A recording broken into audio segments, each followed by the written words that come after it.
नीचे खड़ी वह बुगाटी असल मालिक ने जिद करके सु वानलिंग से खरीदी थी। दिखावे के अलावा उसका कोई काम नहीं था, लेकिन अब वही कार मेरे लिए उसकी मदद करने का सबसे बड़ा जरिया बन सकती थी। मैंने एक पल भी नहीं सोचा, तुरंत सेकंड हैंड कार डीलर का नंबर निकाला और कॉल मिला दी। फोन उठते ही सामने से उत्साहित आवाज आई, चेन साहब, आज अचानक मेरी याद कैसे आ गई? मैं सीधे मुद्दे पर आ गया। मेरी बुगाटी खरीदोगे? अभी आकर गाड़ी चेक करो, मुझे आज ही पूरा पैसा चाहिए। कीमत थोड़ी कम भी हुई तो चलेगा, मुझे सिर्फ जल्दी है। फोन के दूसरी तरफ कुछ सेकंड की खामोशी छा गई, फिर आदमी लगभग चिल्ला पड़ा, सच में चेन साहब, मैं अभी पहुंच रहा हूँ 10 मिनट में। फोन कट गया। मैं खिड़की से नीचे खड़ी सुपरकार को देखता रहा। दिल में जरा भी अफसोस नहीं था। दिखावे की चीजें उसके कर्ज के सामने बेकार थी। कुछ ही देर में डीलर पहुंच गया। गाड़ी की जांच हुई, कागजी कार्रवाई पूरी हुई और 1 घंटे से भी कम समय में मेरे मोबाइल पर बैंक का मैसेज आ गया। 5 मिलियन युआन, पूरी रकम खाते में जमा हो चुकी थी। मैंने फैसला कर लिया, इसमें से एक भी पैसा अपने लिए नहीं रखूंगा। सब कुछ सु वानलिंग के कर्ज चुकाने में जाएगा। 1000 अरब के साम्राज्य के सामने यह रकम कुछ भी नहीं थी, लेकिन हमारी मौजूदा हालत में यही सबसे बड़ा सहारा थी। धीरे धीरे शाम होने लगी। गाड़ी बिक चुकी थी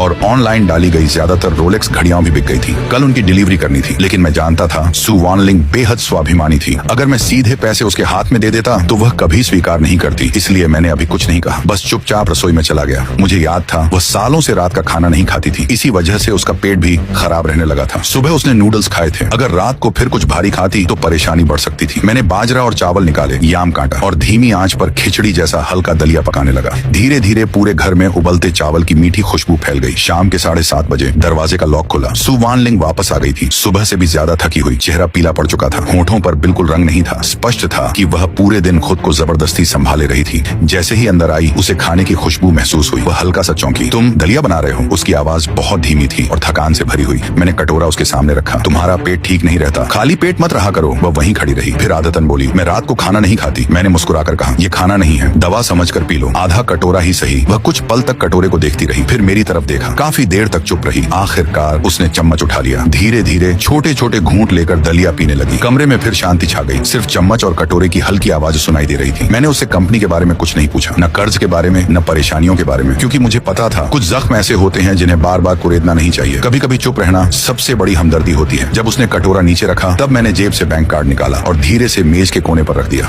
इसमें 5 मिलियन युआन है, मैंने शांत स्वर में कहा। वह तुरंत चौंक गई और कार्ड वापस मेरी तरफ बढ़ाने लगी। नहीं, मैं ये नहीं ले सकती। मैंने धीरे से उसका हाथ रोक लिया। बुगाटी बेच दी, ये उसी के पैसे हैं, तुम रख लो, कर्ज चुकाने में काम आएंगे। वह तुरंत सिर हिलाने लगी। नहीं, ये तुम्हारे पैसे हैं। मैंने उसकी आंखों में देखते हुए कहा, नहीं, ये मेरे पैसे नहीं हैं। वो कार तुमने खरीदी थी, मैंने 3 साल तक उसे मुफ्त में चलाया। आज उसे बेचकर तुम्हारी मदद करना कोई एहसान नहीं है, ये मेरा फर्ज है। मेरी आवाज शांत थी, लेकिन हर शब्द में सच्चाई थी। जो मुझे बहुत पहले कर देना चाहिए था, मैं बस वही कर रहा हूँ। सु वानलिंग वहीं बैठी रह गई। उसकी उंगलियां बैंक कार्ड पर ठहरी हुई थी और उसकी आंखों में धीरे धीरे कुछ बदलने लगा था। शायद पहली बार उसे लग रहा था कि उसका पति सचमुच बदल गया।